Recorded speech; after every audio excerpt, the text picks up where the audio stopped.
Dr. Jaishankar, with the Indian government essentially ignoring war crimes in Ukraine, not condemning Russia, not doing sanctions, you then expect, I'm totally sorry, I know what I do, with India counting on global support for in its struggle with China, its issues with China.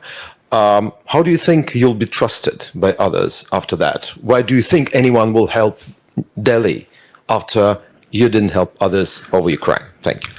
You know, it's an interesting question which you might, I mean, not you, meaning you personally, but people might want to ask themselves, because if I were to take Europe collectively, which has been singularly silent on many things which were happening, for example, in Asia, you could ask, why would anybody in Asia trust Europe on anything at all? So here's the take. I don't think, I mean, first of all, I think you're mischaracterizing our position, where they have, for example, when Bucha happened, we condemned Bucha. And we actually asked for an investigation into Bucha.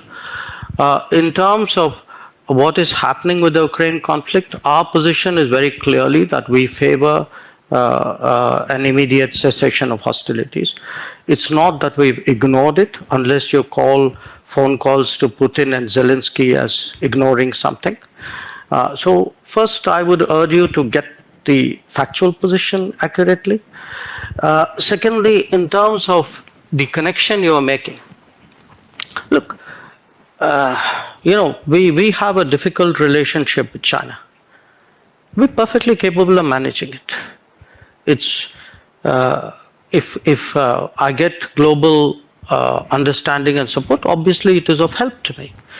But this idea that I do a transaction, that I come in one conflict because it will help me in conflict too, that's not how the world works. So a lot of our problems in China have nothing to do with Ukraine, have nothing to do with Russia. They predate it. And there are, I mean, if we are getting into who is silent on what issue at what point of time, I could point to a whole lot of issues on which, as I said, I mean, Europe has sort of held its peace. So, I mean, it's a great polemical point you made. So I take it in that spirit.